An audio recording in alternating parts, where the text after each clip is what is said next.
Introduction and the Titans. In olden times, when men still worshipped ugly idols, there lived in the land of Greece a folk of shepherds and herdsmen who cherished light and beauty. They did not worship dark idols like their neighbors, but created instead their own beautiful, radiant gods.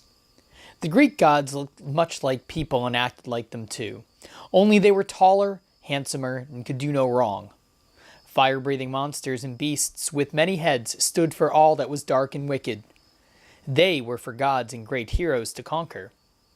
The gods lived on top of Olympus, a mountain so high and steep that no man could climb it and see them in their shining palace. But they often descended to earth, sometimes in their own shapes, sometimes disguised as humans or animals. Mortals worshipped the gods, and the gods honored Mother Earth. They had all sprung from her, for she was the beginning of all life. Gaea, the earth, came out of darkness so long ago that nobody knows when or how. Earth was young and lonesome, for nothing lived on her yet. Above her rose Uranus, the sky dark and blue, set all over with sparkling stars. He was magnificent to behold, and young Earth looked up at him and fell in love with him. Sky smiled down at Earth, twinkling with his countless stars, and they were joined in love. Soon young Earth became Mother Earth, the mother of all living things. All her children loved their warm and bountiful mother, and feared their mighty father, Uranus, Lord of the universe. The Titans. The Titans were the first children of Mother Earth. They were the first gods, taller than the mountain she created to serve them as thrones, and both earth and sky were proud of them. There were 6 Titans, 6 glorious gods, and they had 6 sisters, the Titanesses, whom they took for their wives. When Gaea again gave birth, Uranus was not proud. Their new children were also huge, but each had only one glowing eye set in the middle of his forehead. They were the 3 Cyclops, and they were named Lightning, Thunder, and Thunderbolt. They were not handsome gods, but tremendously strong smiths. Sparks from their heavy hammers flashed across the sky and lit up the heavens so brightly that even their father's stars faded. After a while, Mother Earth bore 3 more sons. Uranus looked at them with disgust. Each of them had 50 heads and 100 strong arms. He hated to see such ugly creatures walk about unlovely Earth, so he seized them and their brothers the Cyclops and flung them into Tartarus, the deepest, darkest pit under the earth. Mother Earth loved her children and could not forgive her husband for his cruelty to them. Out of the hardest flint she fashioned a sickle and spoke to her sons the Titans. "Take this weapon, make an end to your father's cruelty, and set your brothers free." Fear took hold of 5 of the Titans, and they trembled and refused.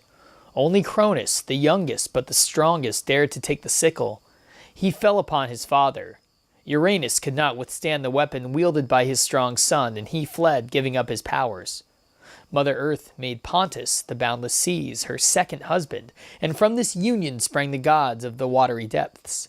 And from her rich ground grew an abundance of trees and flowers, and out of her crevices sprites, beasts, and early man crept forth. Cronus was now the Lord of the universe. He sat on the highest mountain and ruled over heaven and earth with a firm hand. The other gods obeyed his will, and early man worshipped him. This was man's golden age. Men lived happily and in peace with the gods and each other. They did not kill, and they had no locks on their doors, and for theft had not yet been invented. But Cronus did not set his monstrous brothers free, and Mother Earth was angry with him and plotted his downfall. She had to wait, for no god yet born was strong enough to oppose him. But she knew that one of his sons would be stronger than he, just as Cronus had been stronger than his father. Cronus knew it too, so every time his Titaness wife, Gaea, gave birth, he took the newborn god and swallowed it. With all of his offspring securely inside him, he had nothing left to fear. But Gaea mourned. Her 5 sisters, who had married the 5 other Titans, were surrounded by their Titan children, while she was all alone. When Gaea expected her 6th child, she asked Mother Earth to help her save the child from his father. That was just what Mother Earth had been waiting for.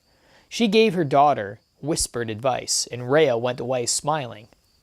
As soon as Rhea had borne her child, the god Zeus, she hid him. Then she wrapped a stone in baby clothes and gave it to her husband to swallow instead of her son. Cronus was fooled and swallowed the stone, and the little god Zeus was spirited away to a secret cave on the island of Crete.